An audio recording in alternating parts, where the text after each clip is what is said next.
quero passar a palavra ao mensageiro de Deus, o pastor Ronaldo Lidório. Convido o Ronaldo. Mais uma vez, vamos ficar de pé. Faz bem, né, pastor? Você prefere ficar com ele na mão? Quer que coloque um pedestal na mão mesmo? A joia, a palavra é sua. Senhor, graças te damos pelo teu chamado. Graças te damos pela vocação eficaz com que tu tens contemplado aqueles a quem tu tens escolhido antes mesmo da fundação do mundo.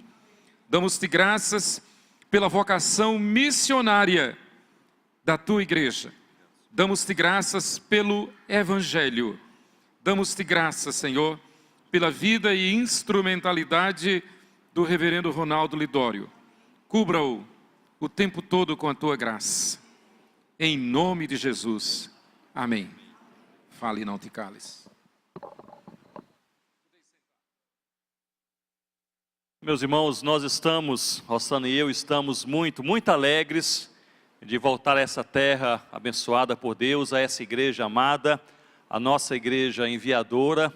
Estamos aqui cheios de boas memórias, quando há mais de 25 anos atrás, Deus nos chamou para a obra missionária, e essa igreja nos enviou, juntamente com outros irmãos e algumas igrejas amadas também, e ali nosso primeiro trabalho missionário na África, e lembrando ainda daqueles dias, e do carinho dessa igreja, o encorajamento dos irmãos, o apoio dos irmãos ao longo dos anos, nós somos muito gratos ao Senhor por suas vidas, e nós oramos por vocês em nome do Senhor Jesus.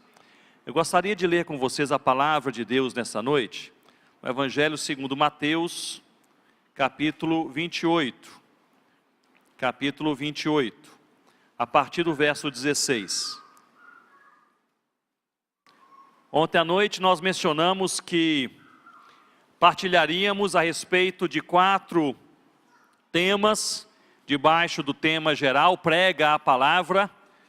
E ontem à noite o tema foi a natureza da missão, com base em Romanos, no capítulo 1. Hoje à noite, os fundamentos da missão. Quais são os fundamentos, os esteios, as motivações para a obra missionária, com base em Mateus capítulo 28.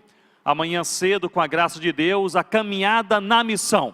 A natureza da missão, os fundamentos da missão, a caminhada na missão, amanhã cedo, com base em Atos capítulo 8, e à noite, a prioridade da missão, com base em 2 Timóteo capítulo 4.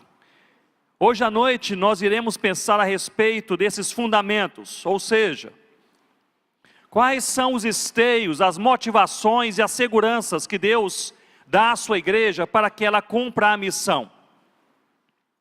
O texto que nós iremos ler, ele está alojado em um momento curioso da história cristã. É o momento em que os discípulos do Senhor Jesus, eles possuíam uma convicção e uma esperança. A convicção que eles possuíam era sobre a morte do Senhor Jesus. Jesus já havia morrido, ele havia sido crucificado e os discípulos estavam ali. Se alguém perguntasse aos discípulos, Jesus morreu, eles responderiam, com toda certeza, nós estávamos presentes, ouvimos o último suspiro, vimos o sangue derramado, nós ajudamos a sepultá-lo. Jesus morreu. Eles estavam, portanto, com essa convicção em suas mentes e corações, Jesus morreu. Mas eles possuíam também uma esperança, uma expectativa, que era a ressurreição do Senhor Jesus. Antes de morrer, Jesus havia prometido que iria ressuscitar. Portanto, o texto que nós iremos ler é um texto único que se encontra nesse momento na vida dos discípulos, em que eles estavam entre a certeza da morte e a esperança da ressurreição. Nós sabemos muito bem que Jesus, ele ressuscita e um anjo aborda as mulheres e fala às mulheres. Depois o próprio Senhor Jesus aborda as mulheres e fala às mulheres, e por meio das mulheres envia um convite aos discípulos para que eles encontrassem Jesus ressurreto, vivo, na Galileia. Portanto, Jesus, ele está ressurreto e ele envia um convite aos seus discípulos. E lembrem-se bem, eles estavam entre a certeza da morte e a esperança da ressurreição. Portanto, vamos ler esse texto, Mateus capítulo 28, o versículo 16, ele diz assim: Seguiram os 11 discípulos para Galiléia, para o monte que Jesus lhes designara. E quando viram, o adoraram, mas alguns, o que, irmãos? Duvidaram. Versículo 18, Jesus aproximando-se falou-lhes dizendo: Toda autoridade me foi dada no céu e na terra. Ide, portanto, e fazei discípulos de todas as nações, batizando-os em nome do Pai, do Filho e do Espírito Santo, ensinando-os a guardar todas as coisas que vos tenho ordenado. Todos juntos? E eis que estou convosco todos os dias até a consumação do século. No versículo 16, os discípulos receberam o convite de Jesus e obedeceram. No versículo 17, eles se encontram com o Senhor Jesus, eles adoram o Senhor Jesus, mas a palavra traz aqui esta expressão curiosíssima, diz que alguns duvidaram. Isso é impressionante porque nós não estamos aqui falando sobre quaisquer homens. Nós estamos falando aqui sobre aqueles que ouviram Jesus pregar o evangelho do reino durante 3 anos. Aqueles que acompanharam Jesus em jejum e oração. Aqueles que viram Jesus expelindo demônios. Aqueles que viram Jesus curando os enfermos. Aqueles que viram Jesus até mesmo ressuscitando mortos. Eles veem a Jesus, eles adoram a Jesus, mas eles duvidam. E é justamente a esses 11 homens que Jesus, ele dá a chamada grande comissão: ide por todo mundo, pregai o evangelho, fazei discípulos entre todas as nações. Isso nos mostra, meus irmãos e irmãs, que Jesus não chama apenas os fortes e os prontos. Jesus chama também os fracos e os duvidosos e vai fortalecendo na caminhada. E é justamente essa a nossa história. Muitas vezes enfraquecidos, muitas vezes duvidosos, muitas vezes quebrados por dentro, mas é na caminhada que nós somos fortalecidos no Senhor Jesus. É na caminhada que a nossa fé, ela é alicerçada na rocha. É na caminhada que nós aprendemos mais de Deus. É na caminhada que nós somos avivados pelo poder de Deus. É na caminhada que nós aprendemos mais. Portanto, Jesus chama a estes duvidosos e os envia às nações para que o evangelho seja pregado. Jesus, nessa grande comissão que nós lemos no versículo 18, ele repete, e o texto aqui ele repete a palavra toda, todo ou tudo, 4 vezes. Esse texto fala sobre toda a autoridade, todas as nações, todas as coisas e todos os dias. Eu creio que Jesus, ele está aqui apresentando aos discípulos e também à sua igreja, quais são os fundamentos da missão. Ou seja, qual é o esteio, qual é a segurança, os 4 principais fundamentos da missão. O primeiro fundamento da missão, nós o encontramos no versículo 18, acompanhem comigo. Jesus, aproximando-se, falou-lhes dizendo: o que, irmãos? Toda autoridade me foi dada, onde, queridos? No céu e na terra. O primeiro fundamento da missão é a autoridade. Não é a autoridade da igreja, não é a autoridade dos apóstolos, não é a autoridade dos missionários, é a autoridade do Senhor Jesus. O primeiro fundamento da missão é que a missão acontece debaixo da autoridade do próprio Senhor Jesus.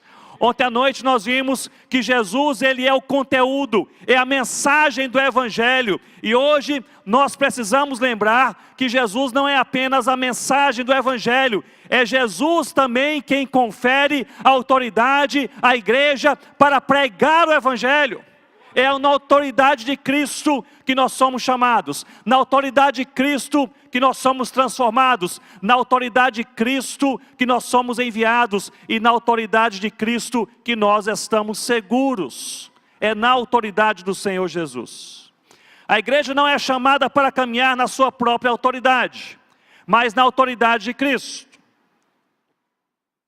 Em Efésios capítulo 1, versículo 21, nós lemos que Cristo reina sobre todos os principados e potestades, ou seja, nenhum ser possui mais autoridade do que o Senhor Jesus. Em Colossenses capítulo 1, versículos 13 e 14, nós lemos que Cristo, Ele nos libertou do império das trevas e nos trouxe para o império da luz, da salvação. Portanto, a autoridade de Cristo é maior do que as trevas. Em João capítulo 1, versículo 12, nós lemos que Cristo dá autoridade aos que creram para se tornarem filhos de Deus. Portanto, é na autoridade de Cristo que nós somos salvos. Em Atos capítulo 1, versículo 8, nós vemos que Jesus dá autoridade à sua igreja para pregar no Evangelho. Portanto, é na autoridade de Cristo que nós somos enviados. Acompanhem comigo essas 4 informações bíblicas sobre a autoridade do Senhor Jesus. Em primeiro lugar, nenhum ser possui mais autoridade do que o Senhor Jesus. Em segundo lugar, a autoridade de Cristo é maior do que as trevas. Em terceiro lugar, nós somos salvos na autoridade do Senhor Jesus. Em quarto lugar, é na autoridade de Cristo que nós somos enviados a proclamar este Evangelho. Portanto, o primeiro fundamento da missão é justamente a autoridade, e é a autoridade do Senhor Jesus. Olhem para mim nesse momento e reflitam comigo. Com que autoridade nós poderíamos nos aproximar de um budista, dizendo toda a sua crença milenar está equivocada porque só existe um caminho para Deus e o caminho é Jesus? Com que autoridade nós podemos nos aproximar de um ateu e falar a sua falta de crença é um desvio, porque há apenas um caminho e o caminho é o Senhor Jesus? Com que autoridade podemos nos aproximar desse mundo com milhares de deuses, milhares de religiões, milhares de práticas espirituais, milhares de crenças diversificadas e falar que no meio de tudo existe apenas um caminho e o caminho é o Senhor Jesus? Meus irmãos, é na autoridade do Senhor Jesus. Por isso a autoridade de Cristo é o primeiro fundamento da missão. Na autoridade de Cristo nós fomos enviados e nós podemos ir em paz, porque na autoridade de Cristo nós estamos também seguros. Estamos seguros. Algo que nós precisamos relembrar a cada dia como igreja é que Deus nos fortalece à medida que nós fazemos a sua vontade. O que precisamos saber no final do dia não é o tamanho do desafio, mas se nós estamos na vontade de Deus. Porque Deus nos fortalece quando fazemos a sua vontade. Eu me lembro que alguns anos atrás fui convidado a falar em um congresso de igrejas evangélicas no sul da França. É uma região com poucos crentes, as igrejas são pequenas e ali eles se reúnem a cada 1 ou 2 anos e reuniram as igrejas no sul da França e teríamos um congresso ali na sexta, sábado e no domingo, durante as noites. E como eu não falo francês, eu dependia de um tradutor. E eu estava orando para que Deus enviasse um bom intérprete, um bom tradutor, ali para aquelas pregações. E eles conseguiram um tradutor, um rapaz assim, perfeito, porque ele era fluente em inglês e era fluente em francês. Então, cada tarde nós sentávamos e eu passava para ele os textos que eu iria ler, os pontos principais da mensagem, e ele lia ali em inglês, e ele tinha já tudo em francês em sua mente, fazia suas anotações também em francês, e nos preparávamos. Na sexta noite eu falei, ele traduziu, sábado à noite eu falei, ele traduziu, e foi tudo muito bem. Eu estava contente, pensei, graças a Deus, tem um bom intérprete. O domingo à noite seria o culto principal, porque todas as igrejas iriam se reunir. E ali, poucos minutos antes do culto, recebi ali uma informação que o intérprete teve um problema, um imprevisto, e não poderia participar do culto daquela noite. E eu comecei a ficar assim meio preocupado. Mas o organizador daquele congresso disse: Ronaldo, nós já estamos providenciando. Nós enviamos ali uma mensagem ali de emergência para ver quem poderia se voluntariar para traduzir a palavra nessa noite. E nós recebemos aqui uma mensagem positiva de uma senhora, que ela já foi tradutora há cerca de 30 anos atrás. Ela já há 30 anos não faz esse trabalho, uma senhora aposentada, mas ela disse que pode ajudar hoje à noite. Aliás, ela está chegando. E eu olhei, e era uma senhora bem idosa, andando encurvada, com uma bengala, mas não foi isso que me preocupou. Quando ela se aproximou de mim, eu a cumprimentei, ela respondeu, mas ela falava de maneira tão baixinho, ela sussurrava, eu não ouvia o que ela falava. Eu me sentei ao seu lado, ajudei a sentar, eu disse: olha, qual é o seu nome? E ela respondia, e eu não ouvia ali a resposta. E eu pensei no meu coração: não vai funcionar. E eu disse: será que a senhora quer ver qual é o texto que eu vou usar para pregar hoje à noite? Ela sorriu, ela falou bem baixinho, e dessa vez eu ouvi. Ela disse: meu jovem, não se preocupe, vai dar certo. Aí eu comecei a me preocupar mais.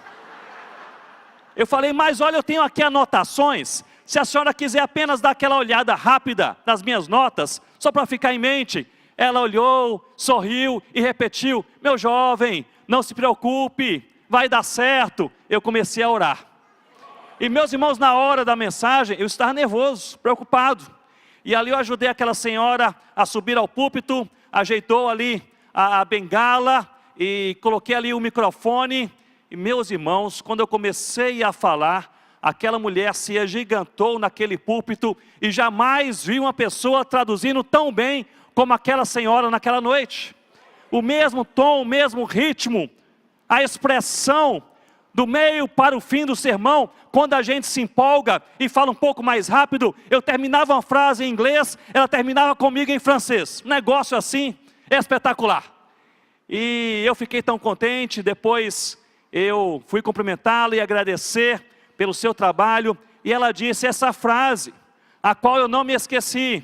Ela disse: Ronaldo, Deus sempre nos fortalece quando fazemos a sua vontade. Deus sempre nos fortalece quando fazemos a sua vontade.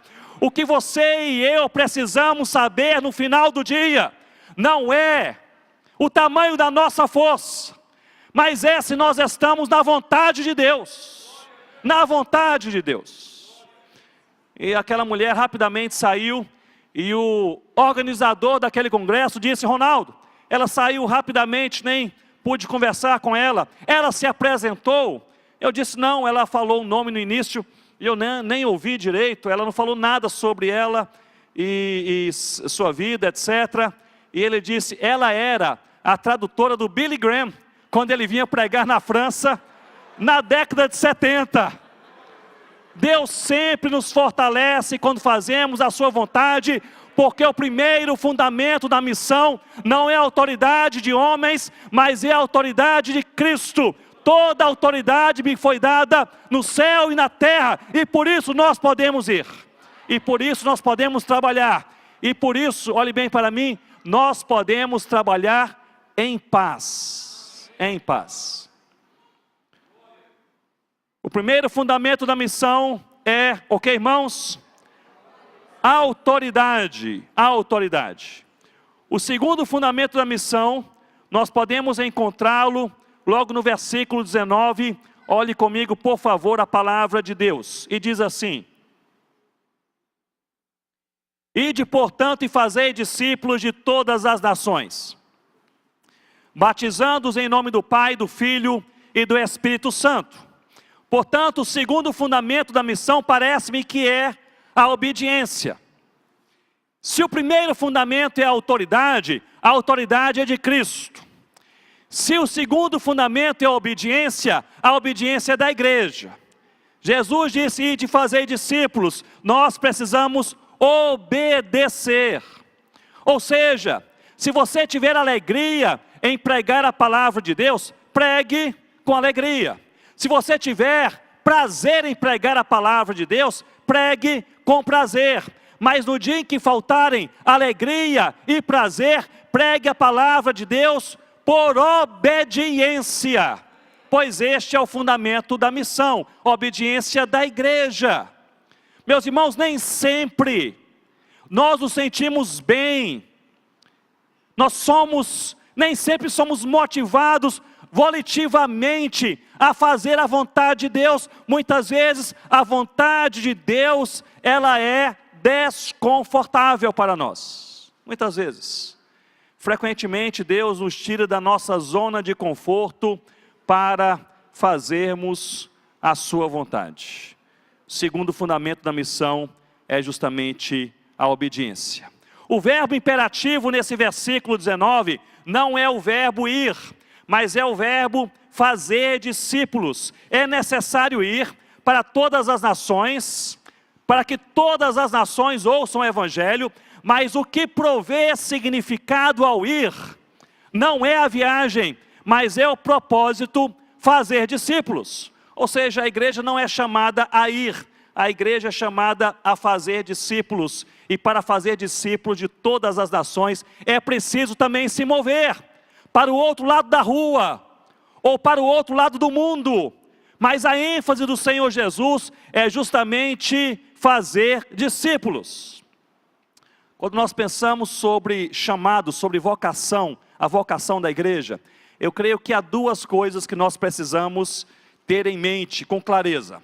A primeira é que todos os salvos em Cristo são chamados por Deus. Se você é salvo no Senhor Jesus, você é chamado por Deus. Não é preciso ter um curso de teologia, não é preciso ter um título de pastor ou presbítero, não é preciso ter um treinamento missionário. Se você é salvo no Senhor Jesus, você é chamado por Deus.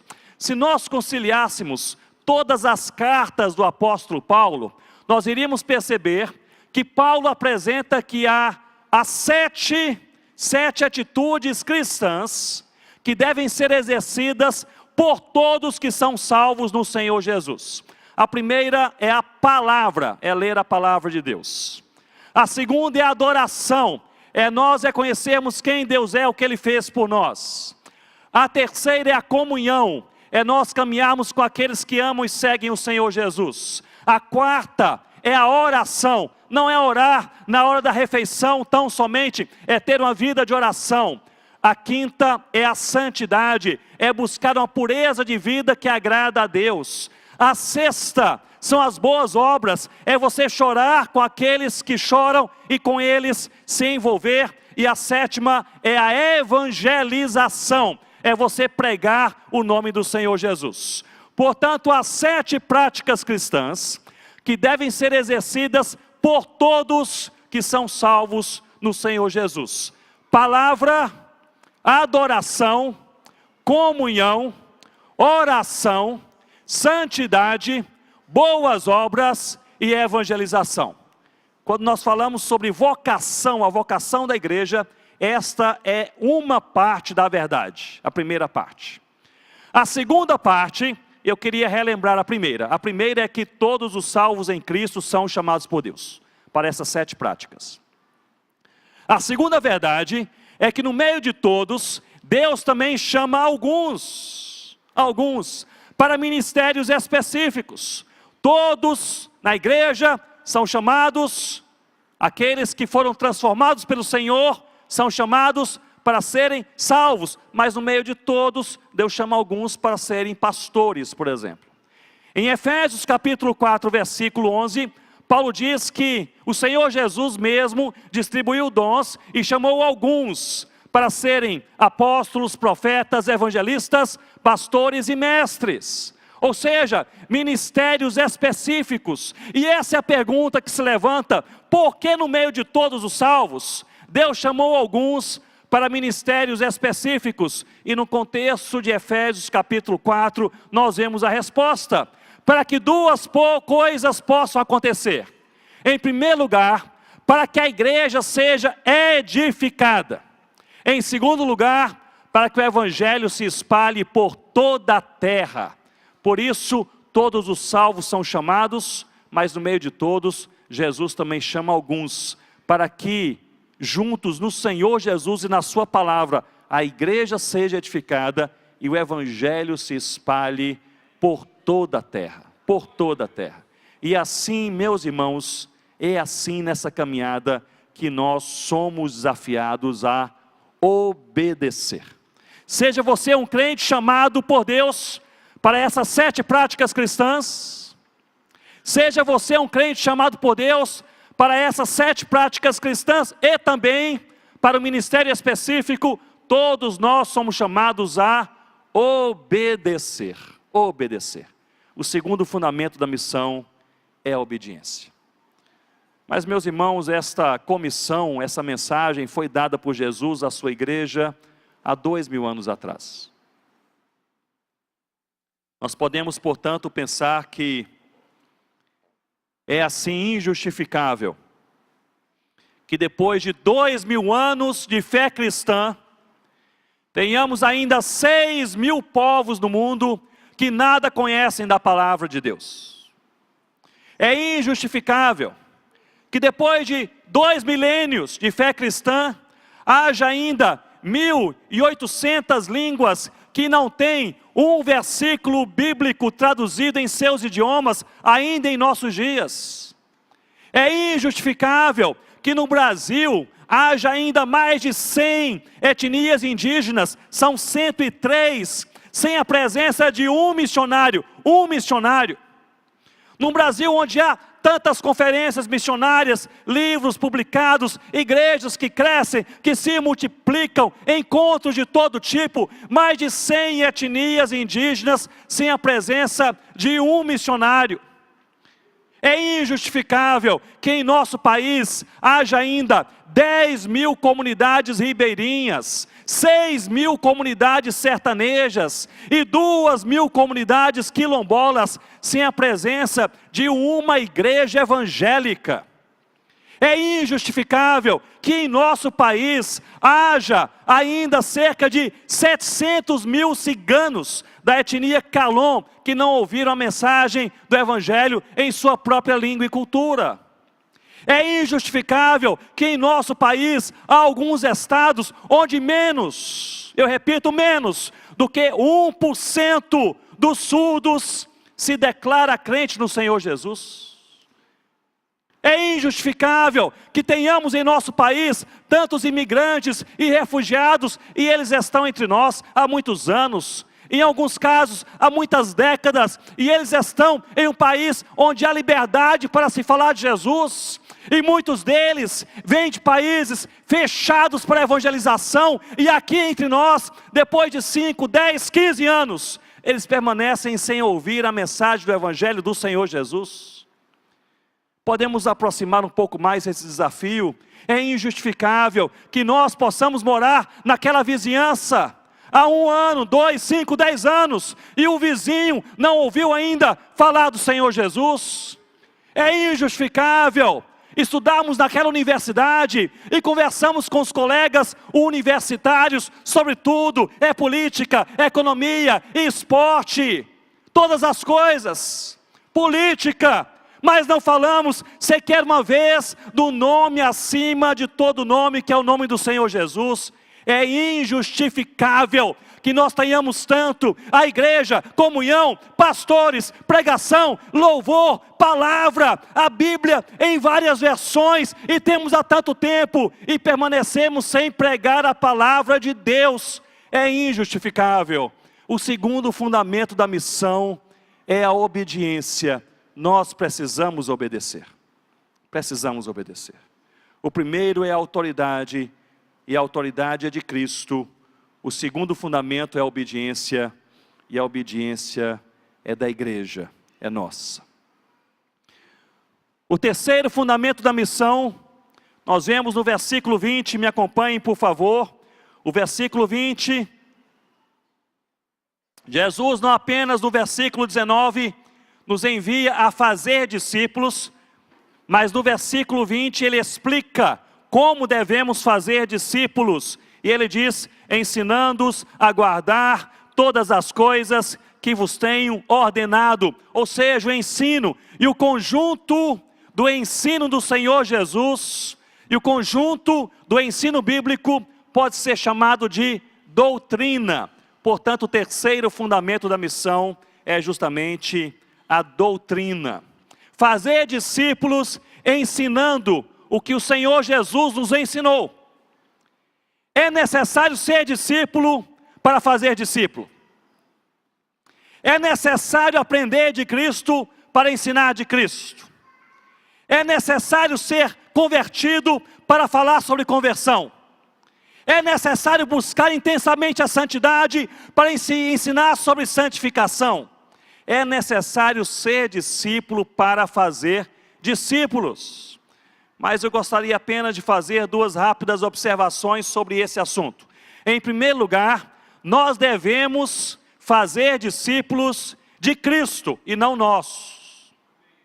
Os discípulos, Jesus nos diz, para nós fazermos discípulos dele, não discípulos nossos.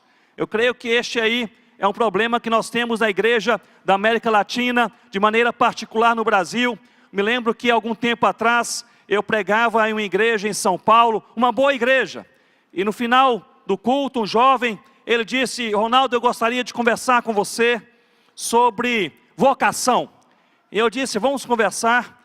E eu falei, olha, eu não jantei ainda, tem uma pizzaria aqui do lado da igreja. Se você quiser, nós podemos comer uma pizza e conversar sobre vocação. Não tem nada melhor, não é? Que bom programa. E ele disse, é boa ideia. Mas deixe-me perguntar primeiro ao pastor da igreja, porque eu estou sendo por ele discipulado, se hoje à noite ele me libera para comer uma pizza. Muitas vezes nós estamos gerando imitadores e não fazendo discípulos.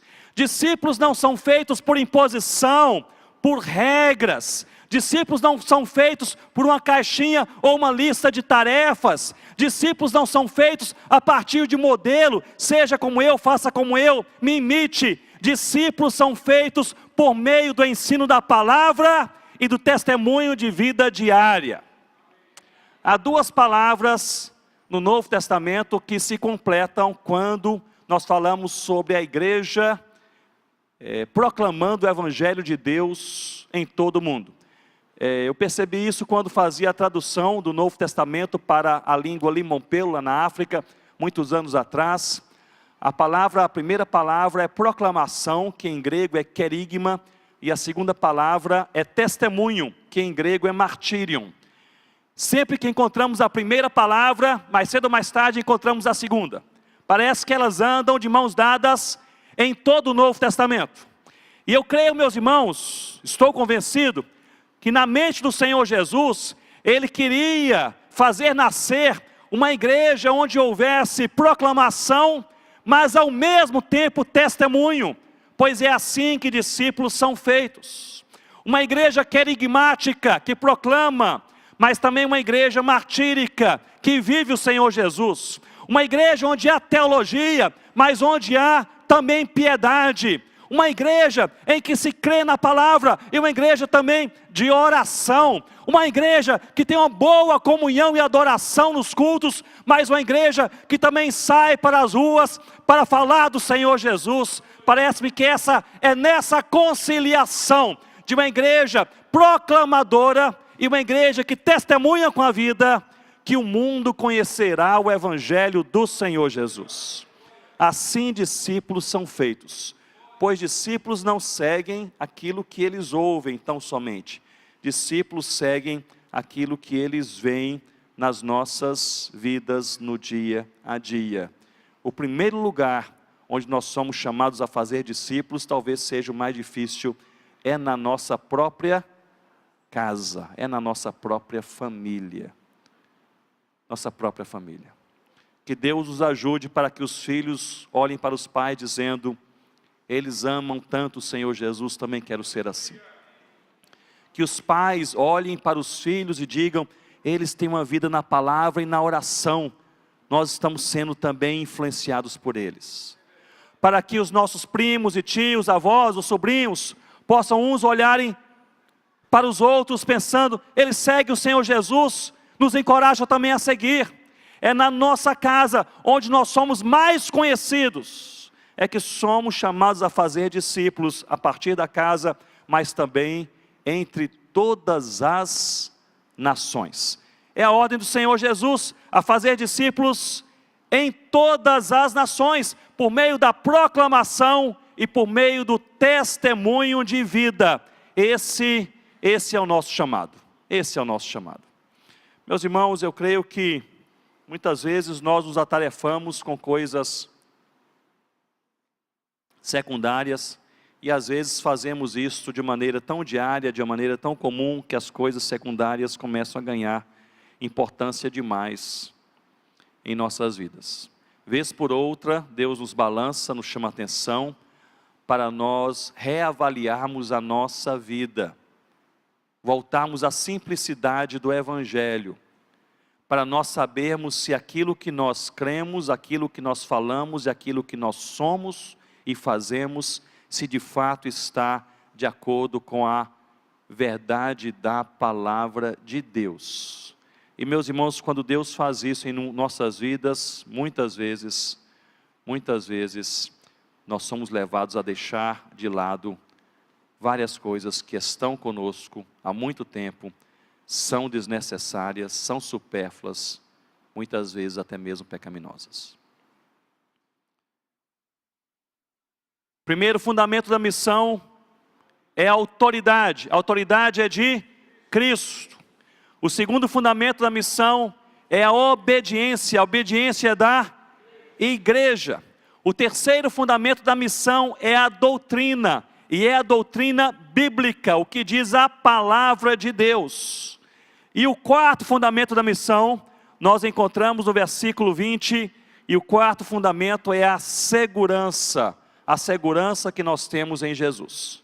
Porque observem comigo, versículo 20, na segunda metade, nós lemos assim: e eis que estou convosco todos os dias, até a consumação do século.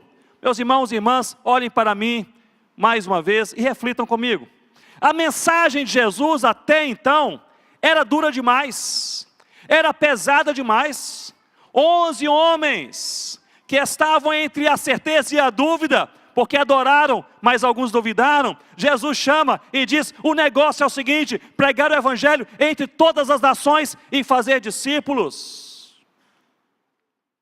A mensagem era pesada demais, a mensagem era impossível, a mensagem era até inviável, se não fosse essa última frase, o último fundamento, que é a segurança. E Jesus promete, e Ele diz, e eis que estarei convosco, quando, meus irmãos? Todos os dias. Você pode falar comigo? Todos os dias, até a consumação do século. Jesus está conosco todos os dias. Se nós lermos os últimos capítulos desse Evangelho segundo Mateus, nós veremos que há duas promessas estampadas. No capítulo 24, Jesus promete que nós seremos perseguidos por amor ao seu nome. E no capítulo 28, Jesus promete que Ele estará conosco todos os dias, jamais estaremos sozinhos. Você e eu não sabemos o que vai acontecer daqui a 5 minutos, nem daqui a 50 anos. Nós não sabemos as surpresas que nos aguardam nesse fim de semana, ou na próxima semana, ou até o final do ano. Mas há uma coisa que nós sabemos, que nós jamais estaremos sozinhos. O Senhor do universo está conosco.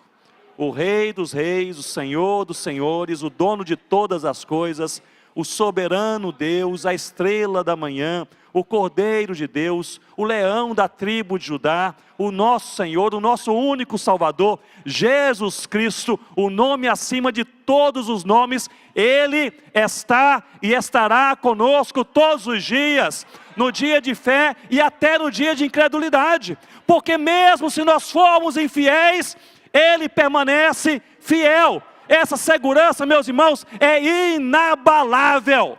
É inabalável. Significa que a nossa vida está nas mãos de Deus e ninguém a retira de lá. Nem o nosso coração incrédulo. nem mesmo o mundo, e nem mesmo o diabo, porque nós estamos nas mãos do Deus eterno e Jesus está conosco todos os dias. O primeiro fundamento da missão é a autoridade de Cristo. O segundo é a obediência da igreja. O terceiro é a doutrina da palavra. E o quarto é a segurança no Senhor Jesus. Não é segurança qualquer, não é positivismo, não é pensamento positivo, não é segurança no Estado, não é se mudar para um país melhor porque ali há menos violência e eu estou seguro, não é segurança de um plano de saúde, não é segurança de um salário no final do mês, é a segurança das seguranças. Nós estamos nas mãos de Cristo, Ele está conosco todos os dias. Meus irmãos, nós vamos crescendo, a nossa fé vai crescendo no Senhor Jesus, e ela cresce na palavra, porque a fé vem pelo ouvir e ouvir da palavra de Deus. E o Senhor nos dá paz à medida que nós cremos. Eu estou convencido que há uma ligação estreita na palavra de Deus entre fé e descanso.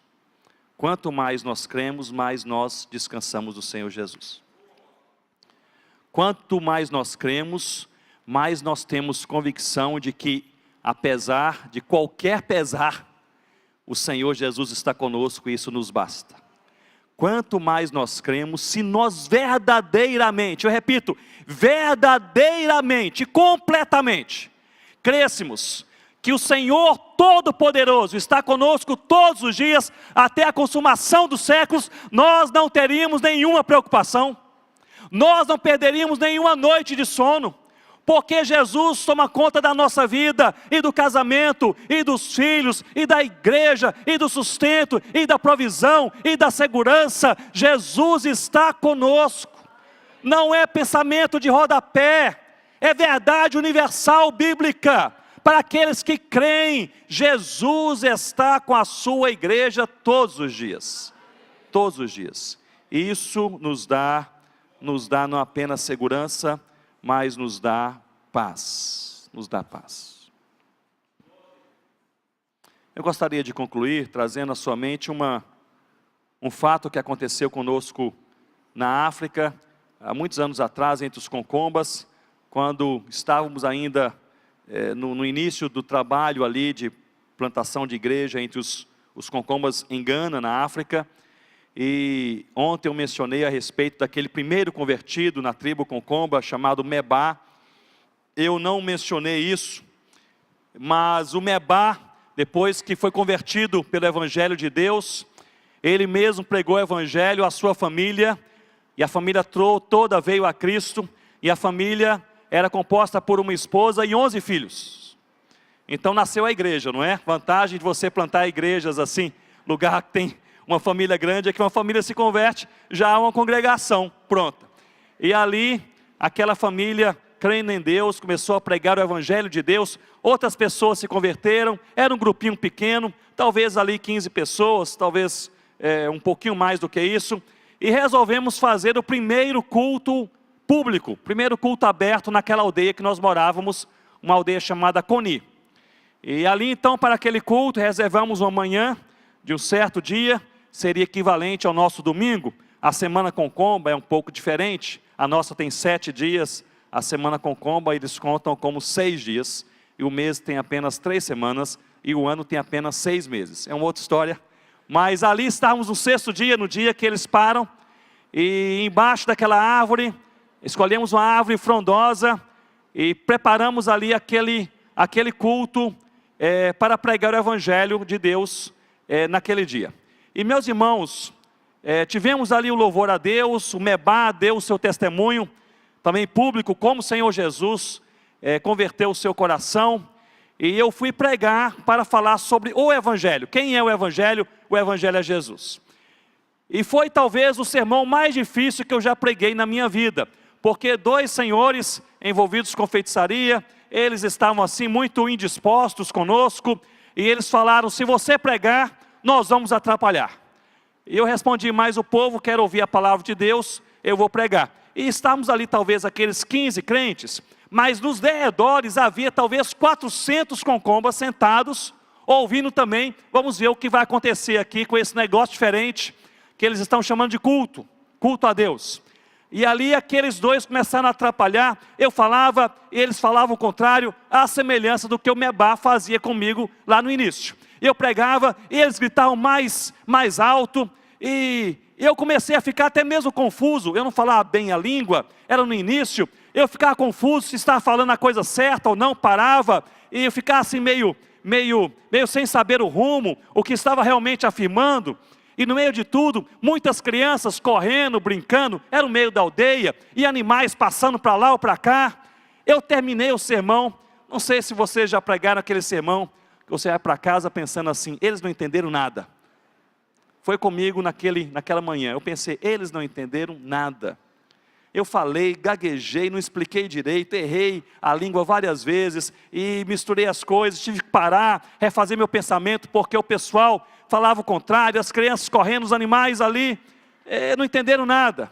E ali eu sentei frustrado perto do Mebá, mas Mebá é um homem de Deus. O Mebá olhou para mim, e ele disse, que bênção. Eu falei, Mebá, eu falei muito mal. E ele disse, o suficiente para entenderem quem é Jesus. Eu disse, mas Mebá, eu acho que não ficou muito claro. E ele disse, vamos ver. Ele se levantou e disse, nós queremos orar com aqueles que ouviram quem é Jesus e aqueles que foram transformados por Cristo nesta manhã. Mais de 60 pessoas vieram à frente, transformadas pelo Senhor, pelo Evangelho de Deus naquele dia. Mas o que mais me impressionou não foi isso.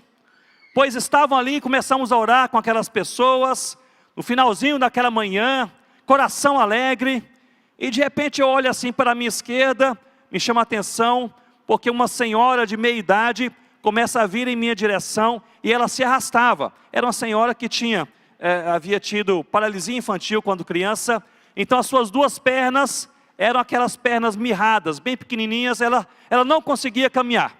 E ela então apenas se arrastava usando as palmas das mãos e seus antebraços. Eu conhecia aquela mulher. Quando eu vi que a mulher vinha em minha direção, eu me lembrei dela. Na semana anterior, eu havia estado em sua casa, que ficava a talvez uns 4 ou 5 quilômetros dali. Ela era de uma outra tribo, não era concomba, era a tribo Xocosse. E ali eu preguei o Evangelho, ela demonstrou certo interesse, os seus pais não quiseram ouvir mais do Evangelho, e nós saímos e não havia visto mais aquela mulher. Ela nos disse depois que aquela mensagem do Senhor Jesus ficou em sua mente e desceu ao seu coração. E que naquela manhã, ela sabia que haveria um culto público de adoração a Deus, e ela acordou pensando o seguinte, eu preciso de Deus, eu preciso de Deus. E ela pediu ao seu pai, por favor, me carregue até aquele lugar. Seu pai, ele negou. Também seus irmãos negaram levá-la até aquele lugar. Ela não pensou duas vezes, ela começou a se arrastar, e ela, meus irmãos, chegou ao finalzinho daquele culto, porque ela passou a manhã inteira ali se arrastando da sua casa até o lugar onde nós estávamos reunidos.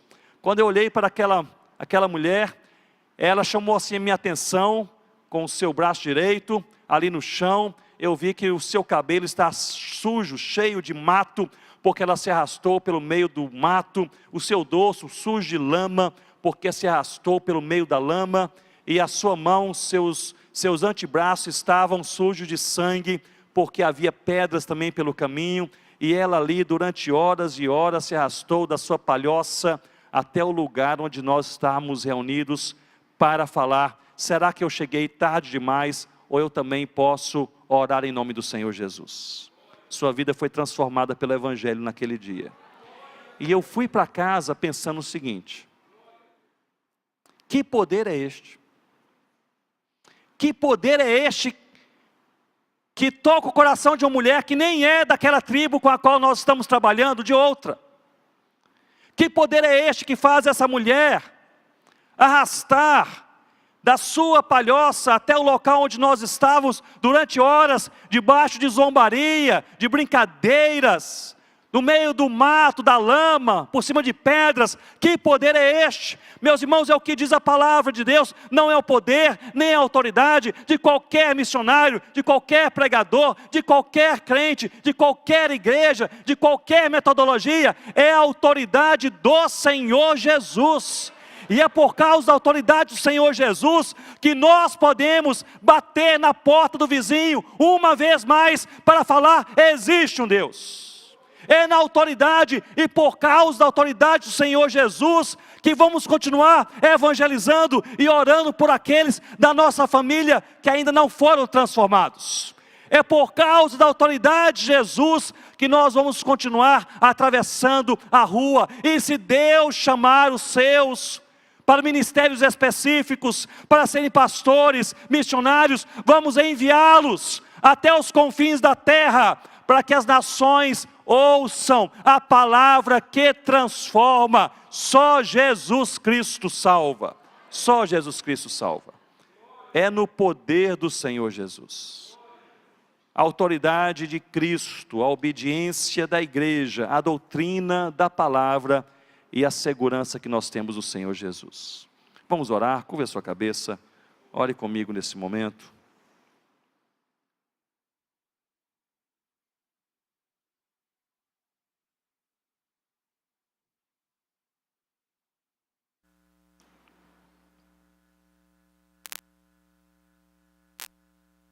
Se puder, fique de pé comigo nesse momento para orarmos ao Senhor. Ore ao Senhor por aquilo que você sabe que precisa o seu coração. Senhor Deus, nós somos gratos ao Senhor, porque o Senhor é o Deus do universo, é o Todo-Poderoso, e é aquele que nos ama com amor tão profundo e incompreensível por nós, porque movido pelo amor, o Senhor se voluntariou em sacrifício, derramou seu sangue para a salvação de todo aquele que crê, e é por isso que nós estamos aqui. É na autoridade do Senhor que nós temos uma nova vida, é na autoridade do Senhor que essa igreja se reúne, é na autoridade do Senhor. Nós queremos obedecer, Senhor Deus. Livra-nos de nós mesmos, ajuda-nos a nós não passarmos a nossa vida correndo atrás do vento, que nós possamos ser sal que salga e luz que brilha em nome do Senhor Jesus. Ó Deus, nos ajuda para que a doutrina da palavra enche o nosso coração e gere cada vez uma fé maior, mais genuína, mais autêntica no Senhor Jesus. E nos ajude a crer o suficiente também para descansar. Para que, na segurança que temos em Cristo, possamos fazer todas as coisas que temos a fazer, mas fazer em paz. Possamos caminhar, mas possamos caminhar com alegria. Possamos seguir a vida, mas seguir a vida, Senhor Deus, com os ombros leves, sabendo que o Senhor é quem cuida de nós.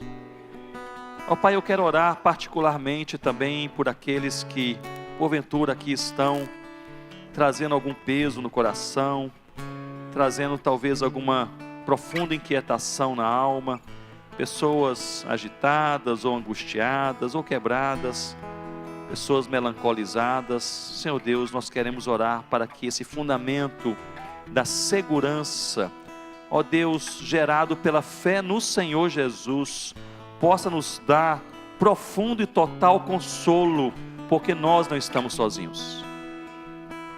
Eu quero orar também, Senhor Deus, pela minha vida e a vida de cada irmão e irmã, pela vida desta e de qualquer outra igreja aqui representada, para que o Senhor nos ajude a obedecer.